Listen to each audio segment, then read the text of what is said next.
Welcome to this video entitled Intraabdominal Infections.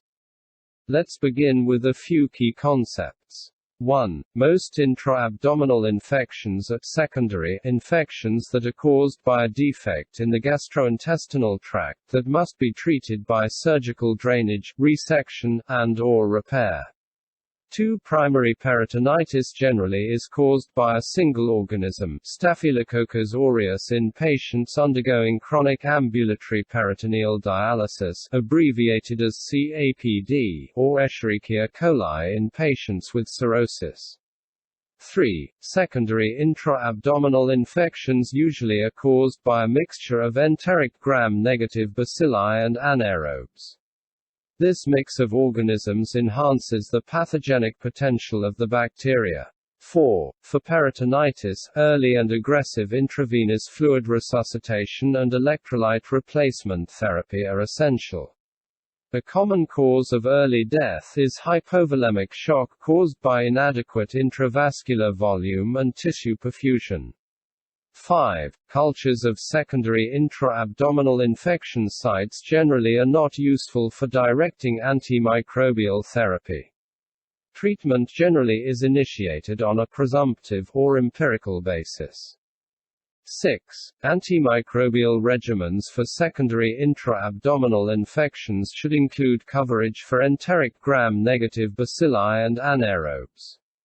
Antimicrobials that may be used for the treatment of secondary intra-abdominal infections include A. beta-lactam, beta-lactamase inhibitor combination, B. carbapenem, C. quinolone plus metronidazole, or an aminoglycoside plus clindamycin or metronidazole. 7. Treatment of primary peritonitis for CAPD patients should include an antistaphylococcal antimicrobial such as a first-generation cephalosporin or vancomycin, usually given by the intraperitoneal route. 8. The duration of antimicrobial treatment should be for a total of 5 to 7 days for most intra-abdominal infections. 9. Patients treated for intra-abdominal infections should be assessed for the occurrence of drug-related adverse effects, particularly hypersensitivity reactions, beta-lactam antimicrobials, diarrhea, most agents, fungal infections, most agents, and nephrotoxicity, aminoglycosides. Intraabdominal infections are those contained within the peritoneal cavity or retroperitoneal space. The peritoneal cavity extends from the undersurface of the diaphragm to the floor of the pelvis and contains the stomach, small bowel, large bowel, liver, gallbladder, and spleen. The duodenum, pancreas, kidneys, adrenal glands, great vessels, aorta and vena cava, and most mesenteric vascular structures reside in the retroperitoneum. Intraabdominal infections may be generalized or localized. They may be contained within visceral structures, such as the liver, gallbladder, spleen, pancreas, kidney, or female reproductive organs. 2 general types of intra-abdominal infection are discussed throughout this chapter: peritonitis and abscess. Peritonitis is defined as the acute inflammatory response of the peritoneal lining to microorganisms, chemicals, irradiation, or foreign body injury. This chapter deals only with peritonitis of infectious origin. An abscess is a purulent collection of fluid separated from surrounding tissue by a wall consisting of inflammatory cells and adjacent organs. It usually contains necrotic debris, bacteria, and inflammatory cells. These processes differ considerably in presentation and approach to treatment. Next we will discuss the epidemiology of intraabdominal infections. Peritonitis may be classified as primary, secondary, or tertiary.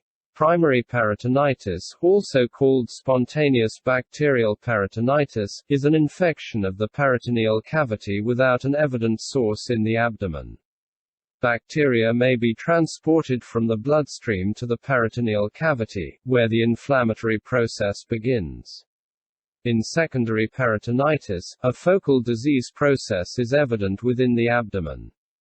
Secondary peritonitis may involve perforation of the gastrointestinal tract, possibly because of ulceration, ischemia, or obstruction, postoperative peritonitis, or posttraumatic peritonitis that is blunt or penetrating trauma. Tertiary peritonitis occurs in critically ill patients and is infection that persists or recurs at least 48 hours after apparently adequate management of primary or secondary peritonitis. Primary peritonitis develops in up to 25% of patients with alcoholic cirrhosis. Patients undergoing chronic ambulatory peritoneal dialysis, abbreviated as CAPD, average one episode of peritonitis every 2 years. Epidemiologic data for secondary and tertiary intra-abdominal infections are limited. Secondary peritonitis may be caused by perforation of a peptic ulcer, traumatic perforation of the stomach, small or large bowel, uterus, or urinary bladder, appendicitis, pancreatitis, diverticulitis, bowel infarction, inflammatory bowel disease, cholecystitis, operative contamination of the peritoneum, or diseases of the female genital tract such as septic abortion, postoperative uterine infection, endometritis, or salpingitis. Appendicitis is one of the most common causes of intra-abdominal infection. In 1998, 278,000 appendectomies were performed in the United States for suspected appendicitis. We will now look at the etiology of intraabdominal infections. Primary peritonitis in adults occurs most commonly in association with alcoholic cirrhosis, especially in its end stage, or with ascites caused by postnecrotic cirrhosis, chronic active hepatitis, acute viral hepatitis, congestive heart failure, malignancy, systemic lupus erythematosus, or nephritic syndrome. It also may result from the use of a peritoneal catheter for dialysis or central nervous system ventriculoperitoneal shunting for hydrocephalus. Rarely, primary peritonitis occurs without apparent underlying disease. Table 112.1 summarizes many of the potential causes of bacterial peritonitis. These include inflammatory processes of the GI tract or abdominal organs, bowel obstruction, vascular occlusions that may lead to gangrene of the intestines, and neoplasia that may cause intestinal perforation or obstruction. Other possible causes include those resulting from traumatic injuries or postoperative infections. Abscesses are the result of chronic inflammation and may occur without preceding generalized peritonitis. They may be located within one of the spaces of the peritoneal cavity or within one of the visceral organs and may range from a few milliliters to a liter or more in volume. These collections often have a fibrinous capsule and may take from a few weeks to years to form. The causes of intra-abdominal abscess overlap those of peritonitis and, in fact, may occur sequentially or simultaneously. Appendicitis is the most frequent cause of abscess. Other potential causes of intra-abdominal abscess include pancreatitis, diverticulitis, lesions of the biliary tract, genitourinary tract infections, perforating tumors in the abdomen, trauma, and leaking intestinal anastomoses.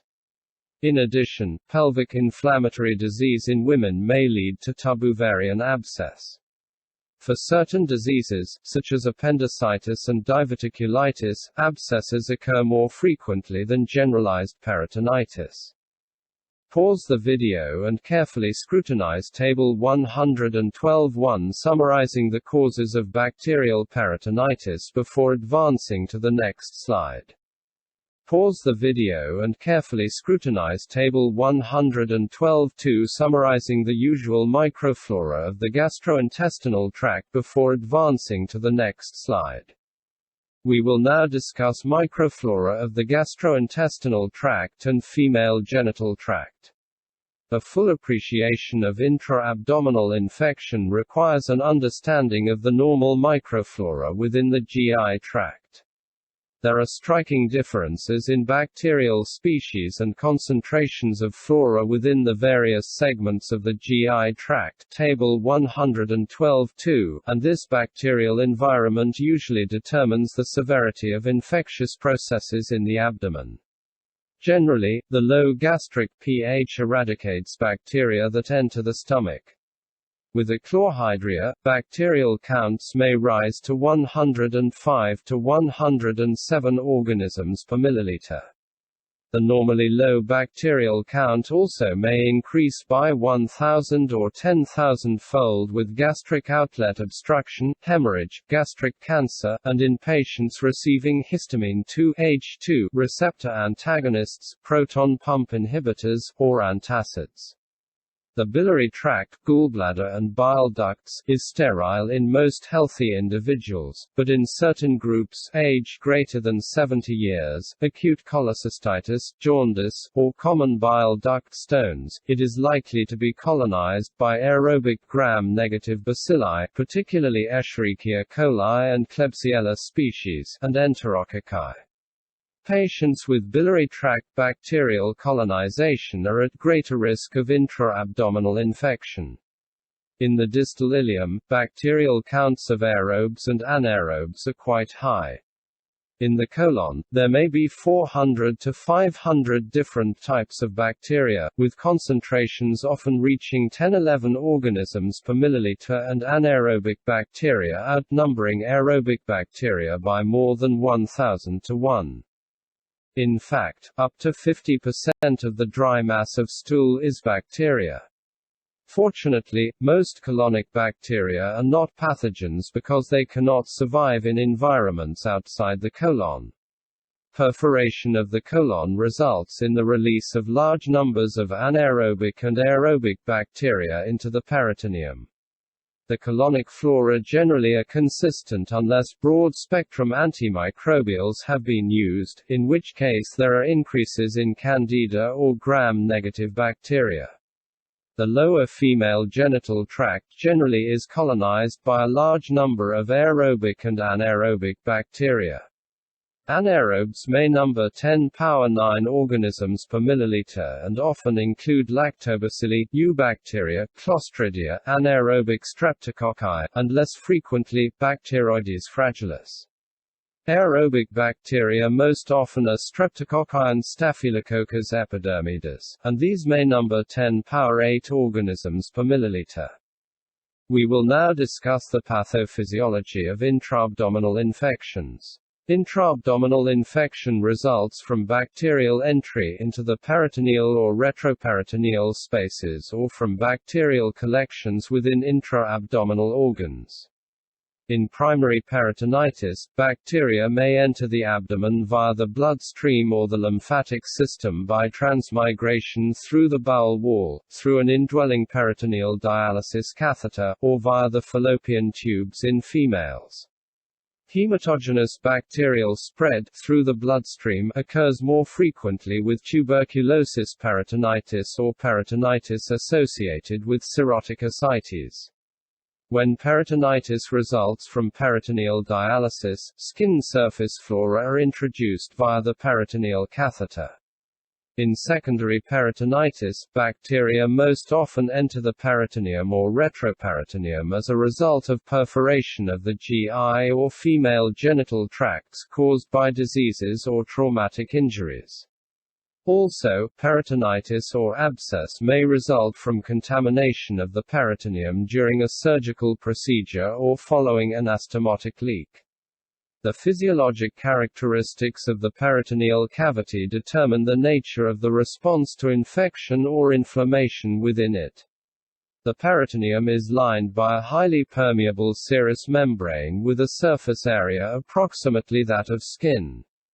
The peritoneal cavity is lubricated with less than 100 ml of sterile, clear yellow fluid, normally with fewer than 300 cells per millimeter cubed, a specific gravity below 1.016, and protein content below 3 grams per deciliter. These conditions change drastically with peritoneal infection or inflammation, as described below. After bacteria are introduced into the peritoneal cavity, there is an immediate response to contain the insult. Humoral and cellular defenses respond first, then the omentum adheres to the affected area. A limited bacterial inoculum is handled rapidly by defense mechanisms, including complement activation. Under certain conditions, the bacterial insult is not contained, and bacteria disseminate throughout the peritoneal cavity, resulting in peritonitis. This is more likely to occur in the presence of a foreign body, hematoma, dead tissue, a large bacterial inoculum, continuing bacterial contamination, and contamination involving a mixture of synergistic organisms. Protein-calorie malnutrition, antecedent steroid therapy, and diabetes mellitus also may contribute to the formation of an intra-abdominal abscess.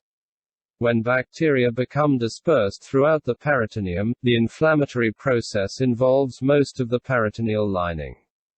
There is an outpouring into the peritoneum of fluid containing leukocytes, fibrin, and other proteins that form exudates on the inflamed peritoneal surfaces and begin to form adhesions between peritoneal structures. This process, combined with a paralysis of the intestines, that is ileus, may result in confinement of the contamination to one or more locations within the peritoneum. Fluid also begins to collect in the bowel lumen and wall, and distension may result. The fluid and protein shift into the abdomen, called third spacing, may be so dramatic that circulating blood volume is decreased, which causes decreased cardiac output and hypovolemic shock. Accompanying fever, vomiting, or diarrhea may worsen the fluid imbalance. A reflex sympathetic response, manifested by sweating, tachycardia, and vasoconstriction, may be evident. With an inflamed peritoneum, bacteria and endotoxins are absorbed easily into the bloodstream, also referred to as translocation, and this may result in septic shock. Other foreign substances present in the peritoneal cavity potentiate peritonitis. These adjuvants, notably feces, dead tissues, barium, mucus, bile, and blood, have detrimental effects on host defense mechanisms, particularly on bacterial phagocytosis. Many of the manifestations of intra-abdominal infections, particularly peritonitis, result from cytokine activity. Inflammatory cytokines, such as tumor necrosis factor alpha, TNF-alpha, interleukin-1I, L1, IL-6, IL-8, and interferon gamma, INF-gamma, are produced by macrophages and neutrophils in response to bacteria and bacterial products or in response to tissue injury resulting from the surgical incision. These cytokines produce wide-ranging effects on the endothelium of organs, particularly the liver, lungs, kidneys, and heart. With uncontrolled activation of these mediators, sepsis may result. See Chapter 117. Peritonitis may result in death because of the effects on major organ systems. Fluid shifts and endotoxin may result in hypovolemic and septic shock.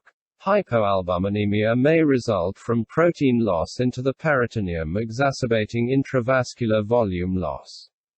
Pulmonary function may be compromised by the inflamed peritoneum producing splinting, muscle rigidity caused by pain that inhibits adequate diaphragmatic movement leading to atelectasis and pneumonia. Increased lung vascular permeability and resulting shunting of blood may induce onset of the respiratory distress syndrome and associated hypoxemia and hypercarbia. With fluid loss, hypotension, endotoxemia, and renal and hepatic perfusion may be compromised, and acute renal and hepatic failure are potential threats.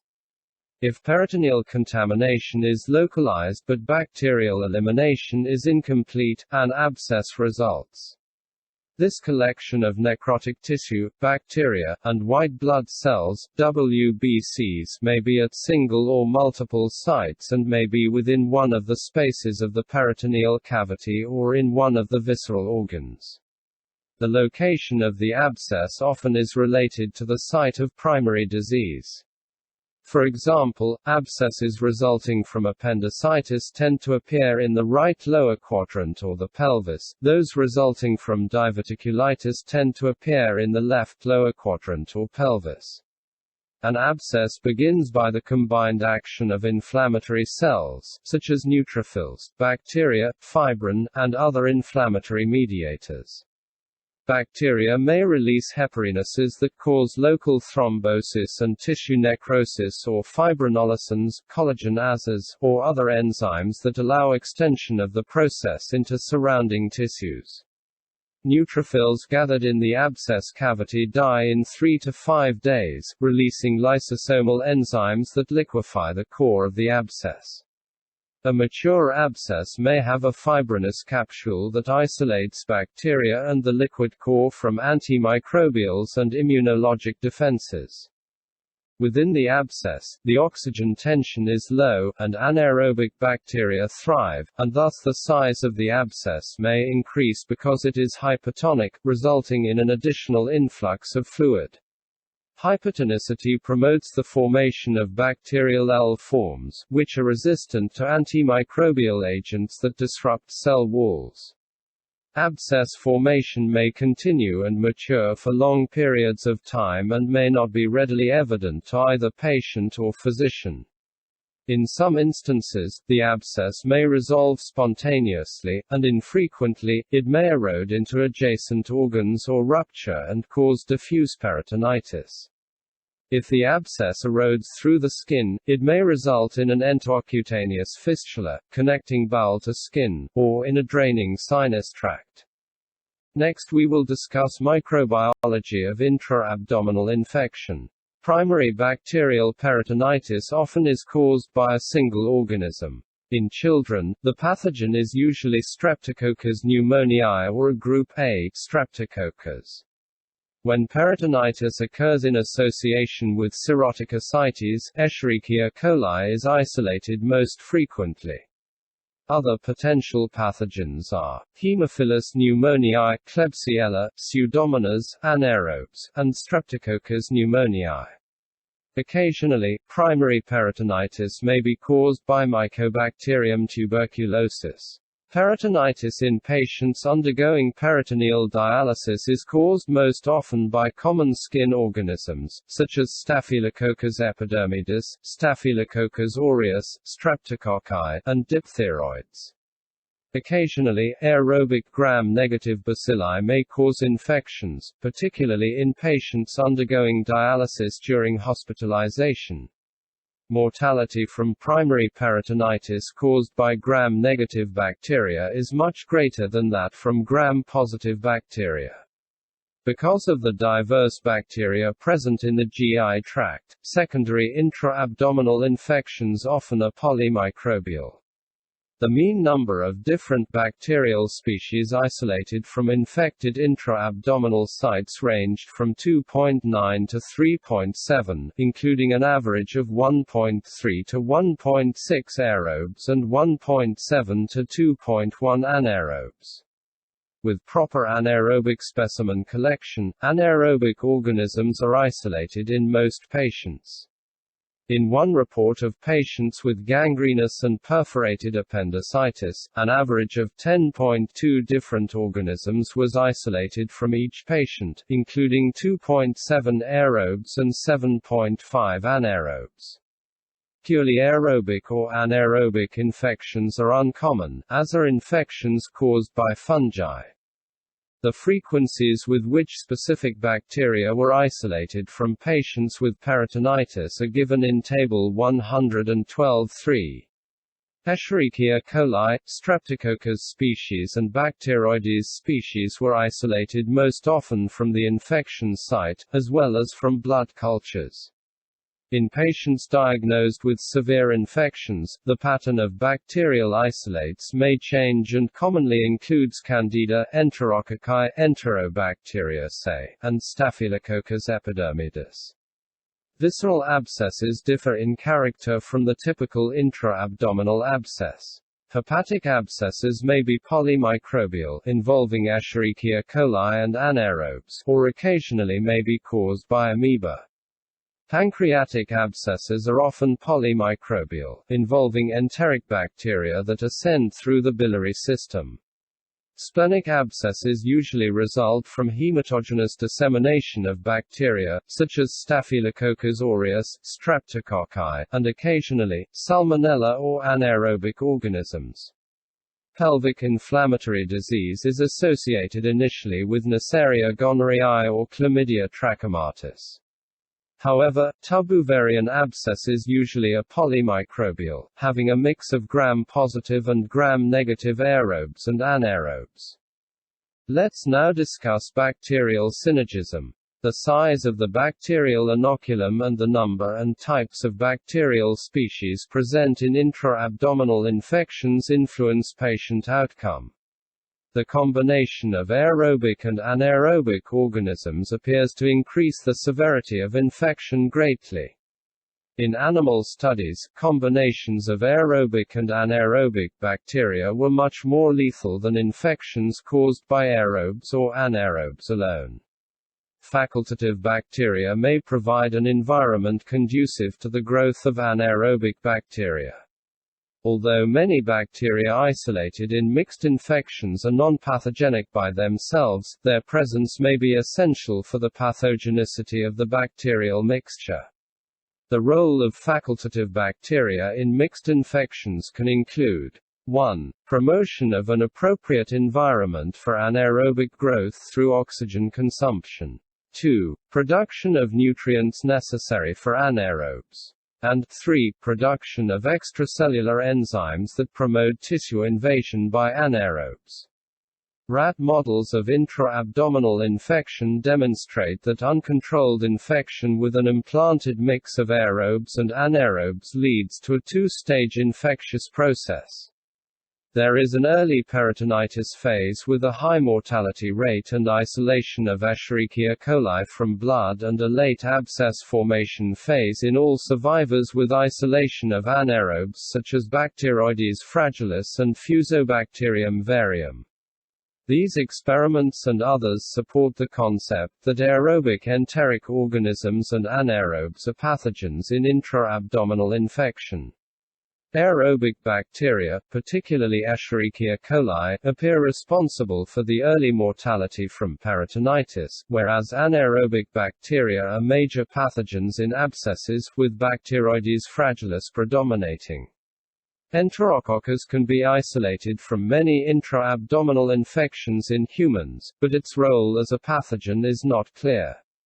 Enterococcal infection occurs more commonly in postoperative peritonitis, in the presence of specific risk factors indicating failure of the host's defenses, immunocompromised patients, or with the use of broad-spectrum antibiotics.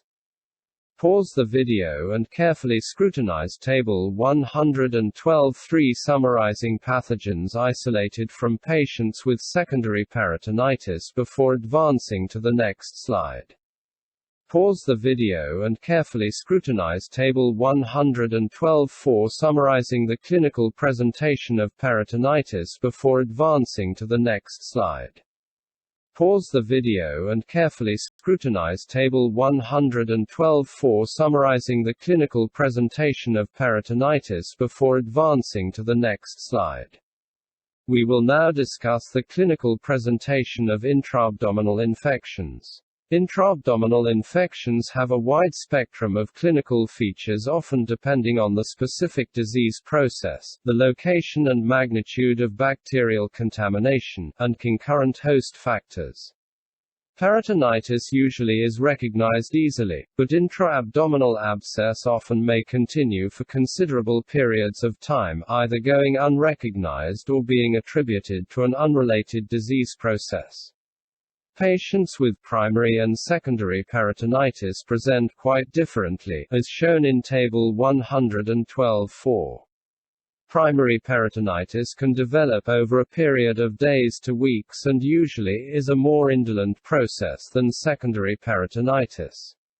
The first sign of peritonitis may be a cloudy dialysate in patients undergoing peritoneal dialysis or worsening encephalopathy in a cirrhotic patient. The patient with generalized bacterial peritonitis presents most often in acute distress. The patient lies still, usually on his or her back, possibly with hips slightly flexed. Any movement of the patient, including rocking the bed or breathing, worsens the generalized abdominal pain. If peritonitis continues untreated, the patient may experience hypovolemic shock from third space fluid loss into the peritoneum, bowel wall, and lumen. This may be accompanied by sepsis because the inflamed peritoneum absorbs bacteria and toxins into mesenteric blood vessels and lymph nodes, initiating production of inflammatory cytokines. Hypovolemic shock is the major factor contributing to mortality in the early stage of peritonitis. Intraabdominal abscess may pose a difficult diagnostic challenge because the symptoms are neither specific nor dramatic. The patient may complain of abdominal pain or discomfort, but these symptoms are not reliable. Fever usually is present, often it is low grade, but it may be high, with a spiking pattern. The patient may have a paralytic ileus and abdominal distension. The abdominal examination is unreliable, tenderness and pain may be present, and a mass may be palpated. Peritonitis may result from an abscess that ruptures, spreading bacteria and toxins throughout the peritoneum. In other patients, the entry of bacterial toxins into the systemic circulation from the abscess may lead to sepsis and progressive multisystem organ failure, e.g., renal, hepatic, pulmonary, or cardiovascular. Laboratory studies generally are not helpful in the diagnosis of intraabdominal abscess, although most patients will have leukocytosis. Some patients may have positive blood cultures, whereas others, particularly diabetics, may have hyperglycemia. The finding of Bacteroides or any two enteric bacteria in the bloodstream is often indicative of an intra-abdominal infectious process. Radiographic methods are used to make the diagnosis of an intra-abdominal abscess. Plain radiographs may show air fluid levels or a shift of normal intra-abdominal contents by the abscess mass. GI contrast studies also may demonstrate this displacement of abdominal structures. Both these modalities provide indirect evidence of abscess presence but are not generally helpful in precisely locating the abscess. Ultrasound is a frequent first diagnostic method used when an intra-abdominal abscess is suspected. The procedure may be done at the bedside, which is particularly helpful in the patient in the intensive care unit. In some patients, particularly the obese, it is technically difficult to perform and interpret the examination. Computed tomographic (CT) scan is used frequently to evaluate the abdomen for the presence of an abscess and is the imaging modality of greatest value. An oral radio contrast agent should be given to allow differentiation of the abscess from the bowel. Intravenous radio contrast material will be taken up preferentially in the wall of the abscess, creating a unique radiographic appearance, so-called rim enhancement. Magnetic resonance imaging (MRI) is used infrequently to locate an intra-abdominal abscess, particularly in the retroperitoneum, but this modality offers no significant advantage when compared with CT scan. Radioactive isotope imaging with Gar citrate 99-MTC or AN-labeled leukocytes also may be used. These studies require long preparation and image acquisition and are not used routinely unless CT scanning fails to demonstrate a suspected abscess. Intraabdominal infection caused by disease processes at specific sites often produces characteristic manifestations that are helpful in diagnosis. For example, a patient with diverticulitis may exhibit stabbing left lower quadrant abdominal pain and constipation. Fever and leukocytosis frequently are present, and a tender mass sometimes is palpable. With appendicitis, the findings may be inconsistent, but many patients have a sudden onset of periumbilical or epigastric pain that usually is colicky and later shifts to the right lower quadrant. The location of pain may vary because the appendix can be in many locations, e.g., retrocecal or pelvic, in the abdomen. A mass may be palpable on abdominal, pelvic, or rectal examination. The patient's temperature generally is mildly elevated early and then increases. If perforation and peritonitis occur, findings would include diffuse abdominal pain, rigidity, and sustained fever. More frequently, however, appendiceal perforation results in a local abscess. We will now discuss the treatment of intraabdominal infections. Let's begin with the desired outcome. The primary goals of treatment are correction of the intraabdominal disease processes or injuries that have caused infection and the drainage of collections of purulent material, that is, abscesses. A secondary objective is to achieve a resolution of infection without major organ system complications, e.g., pulmonary, hepatic, cardiovascular, or renal failure, or adverse drug effects. Ideally, the patient should be discharged from the hospital with full function for self-care and routine daily activities. We will now look at the general approach to treatment. The treatment of intra-abdominal infection most often requires the coordinated use of three major modalities. 1. Prompt drainage. 2. Support of vital functions. And 3. Appropriate antimicrobial therapy to treat infection not eradicated by surgery. Antimicrobials are an important adjunct to drainage procedures in the treatment of secondary intra-abdominal infections. However, the use of antimicrobial agents without surgical intervention usually is inadequate. For most cases of primary peritonitis, drainage procedures may not be required, and antimicrobial agents become the mainstay of therapy.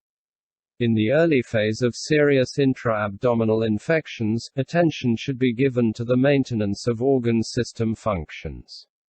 With generalized peritonitis, large volumes of intravenous fluids are required to restore vascular volume, to improve cardiovascular function, and to maintain adequate tissue perfusion and oxygenation. Adequate urine output should be maintained to ensure adequate resuscitation and proper renal function. Respiratory function can be assisted by a variety of methods, including oxygen therapy, pulmonary physiotherapy, and ventilatory support in severely ill patients. Often the critically ill patient with intra-abdominal infection will require intensive care management, particularly if there is cardiovascular or respiratory instability. Also, isolation procedures may be required if the infectious process poses a threat to other hospitalized patients. An additional important component of therapy is nutrition. Intraabdominal infections often directly involve the GI tract or disrupt its function, that is, paralytic ileus. The return of GI motility may take days, weeks, and occasionally, months. In the interim, enteral or parenteral nutrition as indicated facilitates improved immune function and wound healing to ensure recovery. Next we will discuss non-pharmacologic treatment. Let's begin with drainage procedures. Primary peritonitis is treated with antimicrobials and rarely requires drainage. Secondary peritonitis requires surgical correction of the underlying pathology. The drainage of the purulent material is the critical component of management of an intra-abdominal abscess. Without adequate drainage of the abscess, antimicrobial therapy and fluid resuscitation can be expected to fail. Secondary peritonitis is treated surgically. At the time of laparotomy, attempts are made to correct the cause of the peritonitis. This may include patching a perforated ulcer with omentum, resection of a segment of perforated colon, or excision of a portion of gangrenous small intestine. The goal of all these procedures is to repair or remove the inflamed or gangrenous viscus and to prevent further bacterial contamination. The presence of active inflammation increases the difficulty of the surgical procedure. This results in a higher morbidity and mortality rate than if the same procedures were performed in an elective setting without inflammation. The presence of active inflammation may make it technically impossible to perform the ultimate surgical procedure. In this situation, attempts are made to provide drainage of the infected or gangrenous structures.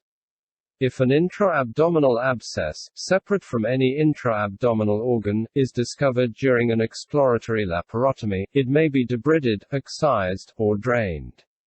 If the intra-abdominal abscess involves an abdominal structure, then a resection of part or all of that organ may be required.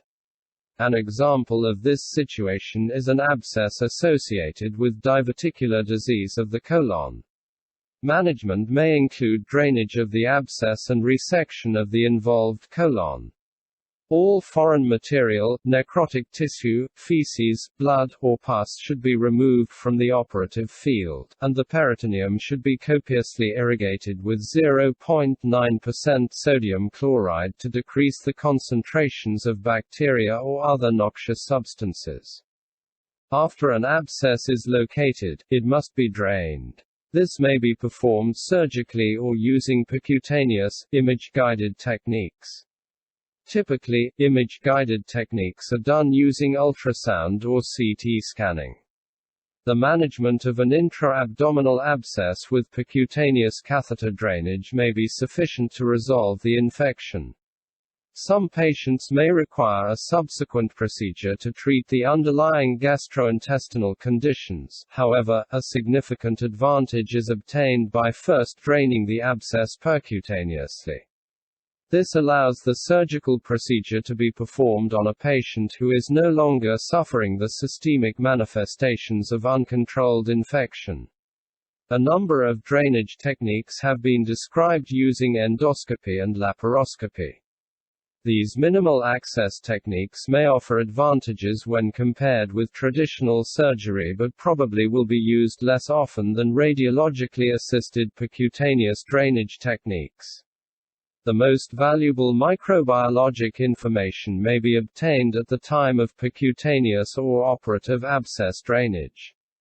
If pus or fluid is found that is believed to be infected, it is best to aspirate 2 to 3 milliliters into a syringe, remove any air, and tightly cap the syringe. The specimen should be taken promptly to the microbiology laboratory, where a gram stain should be performed immediately and cultures prepared for identification of aerobic and anaerobic bacteria. If no fluid is available for collection, culture swab devices may be applied to the infected area. However, anaerobic organisms often are not isolated from swabs. Pause the video and carefully scrutinize Table 112.5 summarizing likely intraabdominal pathogens before advancing to the next slide. Next we will discuss fluid therapy. Aggressive fluid repletion and management are required for successful treatment of intra-abdominal infections. Fluid therapy is instituted for the purposes of achieving or maintaining proper intravascular volume to ensure adequate cardiac output, tissue perfusion, and correction of acidosis. Loss of fluid through vomiting, diarrhea, or a nasogastric suction contributes to dehydration. Intravascular volume can be assessed by blood pressure and heart rate but more accurately by measurement of central venous pressure, pulmonary capillary wedge pressure, or urinary output. When a contracted vascular volume is accompanied by hemorrhage, the initial hematocrit may be normal, but if there is no associated hemorrhage, the hematocrit usually is elevated as an indication of hemoconcentration. Urine output should be monitored continuously in severely ill patients by use of a urinary bladder catheter, quantitated hourly, and should equal or exceed 0.5 milliliters per kilogram of body weight per hour. In patients with peritonitis, hypovolemia often is accompanied by acidosis, so a reasonable IV fluid would be lactated Ringer's solution, which contains the bicarbonate precursor lactate, as well as sodium, chloride, potassium, and calcium. In the initial hour of treatment, large volumes of solution may be required to restore intravascular volume. Hours thereafter, fluids may be required at a rate of 1 liter per hour. Maintenance fluids should be instituted after intravascular volume is restored with 0.9% sodium chloride and potassium chloride 20 milliequivalents per liter or 5% dextrose and 0.45% sodium chloride with potassium chloride 20 milliequivalents per liter. The administration rate should be based on estimated daily fluid loss through urine and nasogastric suction, including 0.5 to 1.0 liter for insensible fluid loss. Potassium would not be included routinely if the patient is hyperkalemic or has renal insufficiency. In patients with significant blood loss, blood transfusion may be indicated. This is generally in the form of packed red blood cells. The criteria for blood transfusion are controversial, but a hematocrit of 25% generally is accepted. In the individual patient, the decision is often determined by the overall clinical status and the ability of the patient to compensate for the reduction in oxygen carrying capacity associated with an acute anemia. Additional blood component therapy with fresh frozen plasma or platelets is also based on the needs of the individual patient. Aggressive fluid therapy often must be continued in the postoperative period because fluid will continue to sequester in the peritoneal cavity, bowel wall, and lumen. We will now discuss pharmacologic treatment. Let's begin with antimicrobial therapy. The goals of antimicrobial therapy are 1. To control bacteremia and prevent the establishment of metastatic foci of infection. 2. To reduce suppurative complications after bacterial contamination. And 3. To prevent local spread of existing infection. After suppuration has occurred, e.g., an abscess has formed, a cure by antibiotic therapy alone is very difficult to achieve. Antimicrobials may serve to improve the results with surgery. An empirical antimicrobial regimen should be started as soon as the presence of intra-abdominal infection is suspected. Therefore, antibiotics usually are initiated before identification of the infecting organisms is complete. Therapy must be initiated based on the likely pathogens. Predominant pathogens, as discussed in the preceding section, vary depending on the site of intra-abdominal infection and the underlying disease process. Table 112.5 lists the likely pathogens against which antimicrobial agents should be directed.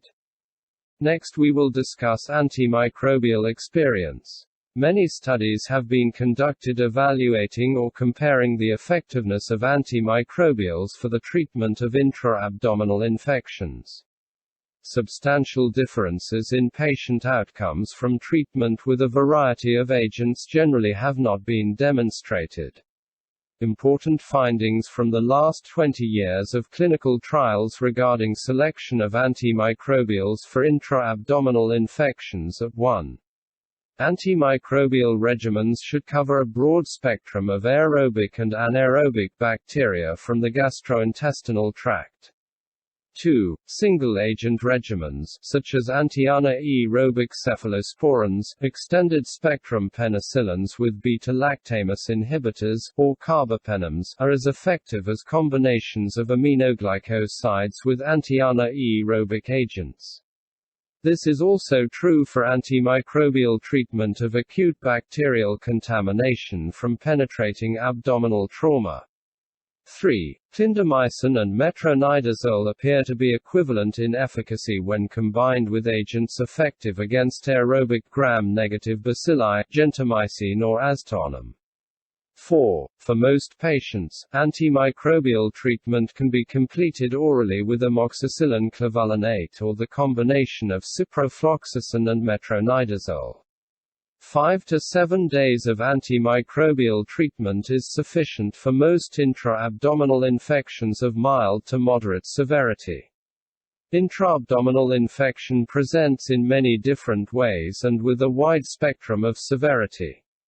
The regimen employed and duration of treatment depend on the specific clinical circumstances, i.e., the nature of the underlying disease process and the condition of the patient. Compromised patients require more aggressive therapies than do otherwise healthy patients who experience the same intra-abdominal infection. Next we will look at a few recommendations. For most intra-abdominal infections, the antimicrobial regimen should be effective against both aerobic and anaerobic bacteria. Although it is impossible to provide antimicrobial activity against every possible pathogen, agents with activity against enteric gram-negative bacilli such as Escherichia coli and Klebsiella and anaerobes such as Bacteroides fragilis and Clostridia species should be administered. If most of the organisms can be eliminated through drainage or antimicrobials, the synergistic effect may be removed, and the patient's defenses may be able to eradicate the remaining infection. Table 112-6 presents the recommended agents for treatment of community-acquired and complicated intra-abdominal infections from the Infectious Diseases Society of America and the Surgical Infections Society. These recommendations were formulated using an evidence-based approach. Most community-acquired infections are mild to moderate, whereas healthcare-associated infections tend to be more severe and difficult to treat. Table 112-7 presents guidelines for treatment and alternative regimens for specific situations.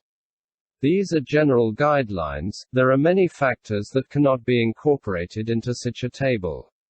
Most patients with severe intra-abdominal infection, generalized peritonitis, or sepsis should be placed on a beta-lactam, beta-lactamase inhibitor combination or carbapenem such as imipenem C-lastatine, ertapenem, or meropenem. Combinations of an aminoglycoside with an anti-anaerobic agent, such as clindamycin or metronidazole, may be used, but some authorities consider such combinations to be obsolete. Gentamicin is the aminoglycoside of choice based on its lower cost. Other aminoglycosides, such as tobramycin, amikacin, and nettlmycin, have no advantage in intra-abdominal infection and generally are not drugs of first choice. Aztreonam may be used as an alternative to an aminoglycoside to avoid potential nephrotoxicity. The dosage for aminoglycosides should be determined initially based on the patient's weight and renal function.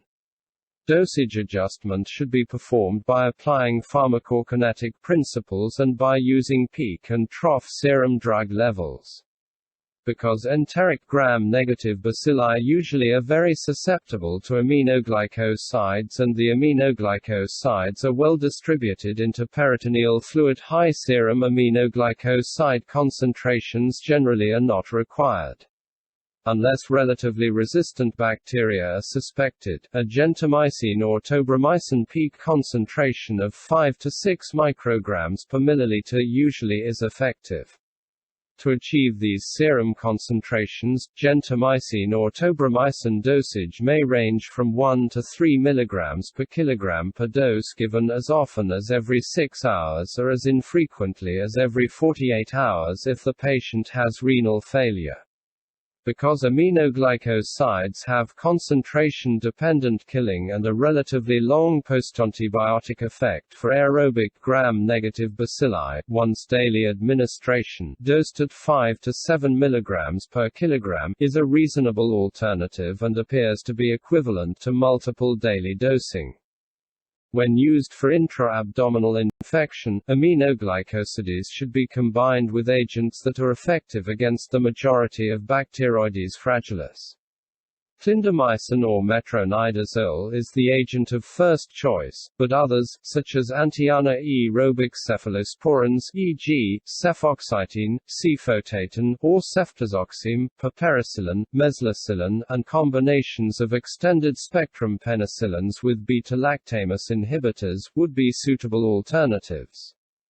Clindamycin should be administered intravenously in a dosage of 600 or 900 mg every 8 hours. Patients receiving multiple broad-spectrum antimicrobial agents who are immunocompromised should receive an oral antifungal agent, e.g. nystatin, for prevention of fungal overgrowth in the mouth and GI tract. The benefits of systemic antifungal prophylaxis with fluconazole have not been established for intra-abdominal infection and should not be used routinely. With intra-abdominal contamination from the upper GI tract, perforation of a peptic ulcer or biliary tract disease, Bacteroides fragilis is an uncommon pathogen, and other agents therefore may be substituted for clindamycin or metronidazole. Alternatives include ampicillin, penicillin, or first-generation cephalosporins. We will now look at a clinical controversy. Enterococci often are isolated from intra-abdominal infections, and many antimicrobials are ineffective against enterococci, such as cephalosporins and fluoroquinolones. Regimens without activity against enterococci, e.g. gentamicin with clindamycin or cephalosporins, generally are effective in treating intra-abdominal infections. However, there are numerous reports of enterococcal superinfection in immunocompromised patients, particularly after broad-spectrum antimicrobial use. The Infectious Disease Society of America guidelines state that routine coverage against enterococcus is not necessary for patients with community-acquired intra-abdominal infections. Antimicrobial therapy for enterococci, e.g., ampicillin, penicillin, or vancomycin, should be given when enterococci are recovered from patients with healthcare-associated infections. Pause the video and carefully scrutinize Table 112(6) summarizing recommended agents for the treatment of community-acquired complicated intraabdominal infections before advancing to the next slide. Pause the video and carefully scrutinize Table 112(7) summarizing the guidelines for initial antimicrobial agents for intraabdominal infections before advancing to the next slide. Pause the video and carefully scrutinize Table 112(7) summarizing the guidelines for initial antimicrobial agents for intraabdominal infections before advancing to the next slide. The failure of host defenses may be a critical factor in the pathogenicity of enterococci. In immunocompromised patients or patients with valvular heart disease or a prosthetic heart valve, there is justification to provide specific antimicrobial activity against enterococci. Ampicillin or other penicillins that are active against enterococci, e.g., penicillin, piperacillin, and meslicillin, should be used in patients at high risk, patients with persistent or recurrent intra-abdominal infection, or patients who are immunosuppressed, such as after organ transplantation. Ampicillin remains the drug of choice for this indication because it is most active in vitro against enterococcus and is relatively inexpensive. Vancomycin is active against most enterococci. However, resistance is increasing, and this agent should be reserved for established infections when first-line therapies cannot be used.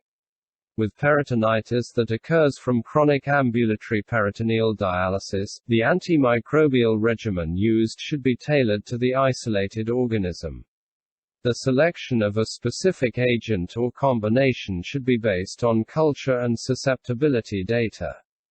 If microbiologic data are unavailable, empirical therapy with a first-generation cephalosporin plus an aminoglycoside is recommended. In less severe infections, a first-generation cephalosporin alone given intraperitoneally may suffice.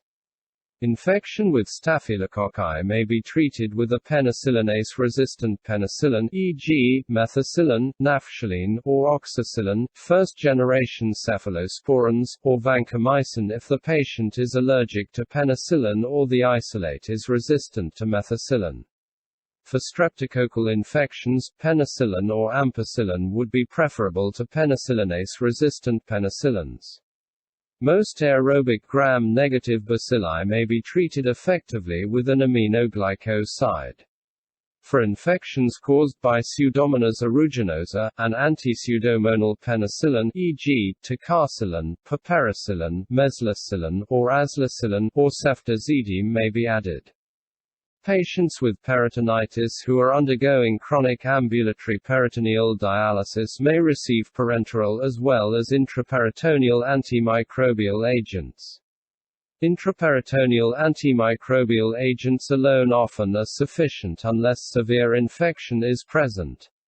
A number of agents may be instilled through peritoneal catheters. Recommended concentrations of antimicrobial agents for intraperitoneal irrigation solutions are 8 mg per liter for gentamicin and tobramycin, 1 to 3 mg per liter for clindamycin, 50,000 units per liter for penicillin G, 125 mg per liter for cephalosporins, 100 to 150 mg per liter for ticarcillin or carbenicillin, 50 mg per liter for ampicillin, 100 mg per liter for methicillin, 30 mg per liter for vancomycin, and 3 mg per liter for amphotericin B.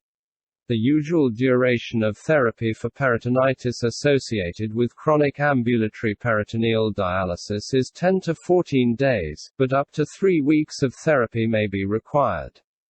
Antimicrobial therapy should be continued until dialysate fluid is clear, cultures are negative for 2 to 3 days, and the patient is asymptomatic.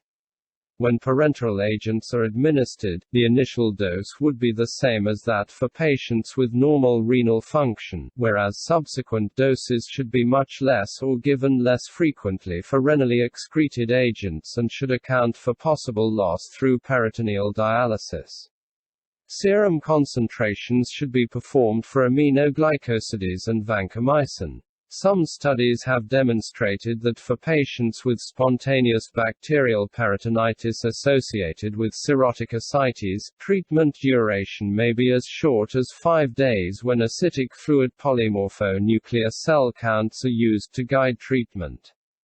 After acute bacterial contamination, such as with abdominal trauma where GI contents spill into the peritoneum, combination antimicrobial regimens are not required. If the patient is seen soon after injury, within 2 hours, and surgical measures are instituted promptly, anti-anaerobic cephalosporins, such as cefoxitin or cefotatin, or extended-spectrum penicillins are effective in preventing most infectious complications. Antimicrobials should be administered as soon as possible after injury. For appendicitis, the antimicrobial regimen used should depend on the appearance of the appendix at the time of operation, which may be normal, inflamed, gangrenous, or perforated. Because the condition of the appendix is unknown preoperatively, it is advisable to begin antimicrobial agents before the appendectomy is performed. Reasonable regimens would be anti-anaerobic cephalosporins or, if the patient is seriously ill, a carbapenem or beta-lactam, beta-lactamase inhibitor combination. If, at operation, the appendix is normal or inflamed, postoperative antimicrobials are not be required. If the appendix is gangrenous or perforated, a treatment course of 5 to 7 days with the agents listed in Table 112(7) is appropriate. The necessary duration of treatment for intra-abdominal infections is not clearly defined.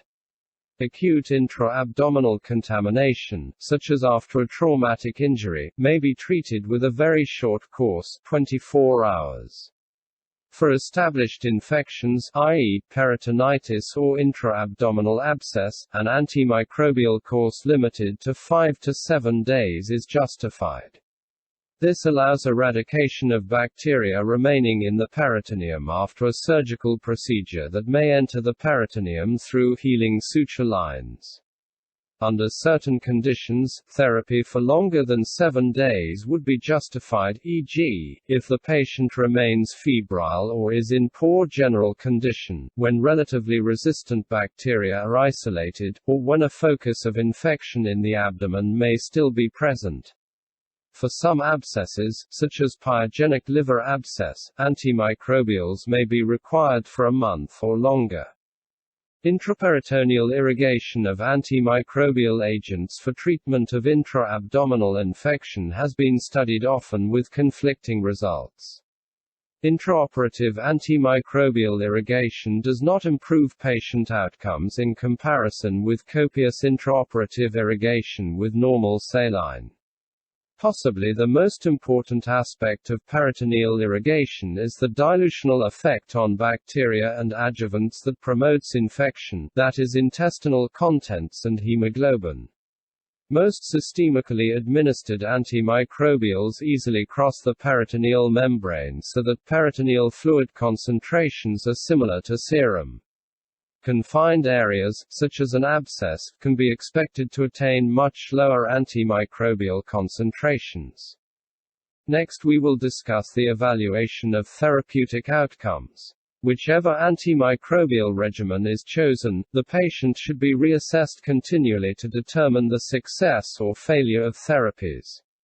The clinician should recognize that there are many reasons for poor patient outcome with intra-abdominal infection. Improper antimicrobial administration is only one. The patient may be immunocompromised, which decreases the likelihood of successful outcome with any regimen. It is impossible for antimicrobials to compensate for a non-functioning immune system. There may be surgical reasons for poor patient outcome. Failure to identify all intra-abdominal foci of infection or leaks from a GI anastomosis may cause continued intra-abdominal infection. Even when intra-abdominal infection is controlled, accompanying organ system failure, most often renal or respiratory, may lead to patient demise. The outcome from intra-abdominal infection is not determined solely by what transpires in the abdomen. Unsatisfactory outcomes in patients with intra-abdominal infections may result from complications that arise in other organ systems. A complication commonly associated with mortality after intra-abdominal infection is pneumonia.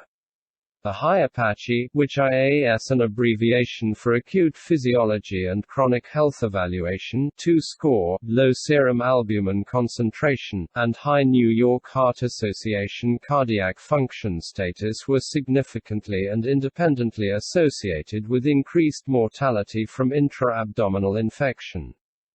Once antimicrobials are initiated and the other important therapies described earlier are used, most patients should show improvement within 2 to 3 days. Usually, temperature will return to near normal, vital signs should stabilize, and the patient should not appear in distress, with the exception of recognized discomfort and pain from incisions, drains, and nasogastric tube. At 24 to 48 hours, aerobic bacterial culture results should return. If a suspected pathogen is not sensitive to the antimicrobial agents being given, the regimen should be changed if the patient has not shown sufficient improvement. If the isolated pathogen is extremely sensitive to one antimicrobial and the patient is progressing well, concurrent antimicrobial therapy often may be discontinued. Next we will discuss a clinical controversy. Although some investigators suggest that routine culturing of patients with community-acquired intra-abdominal infections contributes little to their management, other investigators suggest that antimicrobial therapy should be based on susceptibility of the bacteria collected from the operative site because this has been shown to correlate with clinical outcome. And lastly, with anaerobic culturing techniques and the slow growth of these organisms, anaerobes often are not identified until 4 to 7 days after culture, and sensitivity information is difficult to obtain. For this reason, there are usually few data with which to alter the anti-anaerobic component of the antimicrobial regimen. A report indicating that anaerobes were not isolated should not be the sole justification for discontinuing anti-anaerobic drugs, because anaerobic bacteria that were present in the infectious process may not have been transported properly to the microbiology laboratory, or other problems may have led to cell death in vitro. Reasons for antimicrobial failure may not always be apparent. Even when antimicrobial susceptibility tests indicate that an organism is susceptible in vitro to the antimicrobial agent, therapeutic failures may occur. Possibly there is poor penetration of the antimicrobial agent into the focus of infection, or bacterial resistance may develop after initiation of antimicrobial therapy. Also, it is possible that an antimicrobial regimen may encourage the development of infection by organisms not susceptible to the regimen being used. Superinfection in patients being treated for intraabdominal infection can be caused by Candida. However, Enterococci or opportunistic gram-negative bacilli such as Pseudomonas or Serratia may be involved. Treatment regimens for intraabdominal infection can be judged as successful if the patient recovers from the infection without recurrent peritonitis or intraabdominal abscess and without the need for additional antimicrobials.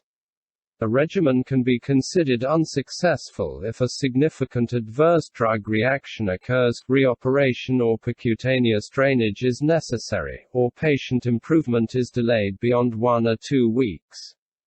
Thank you.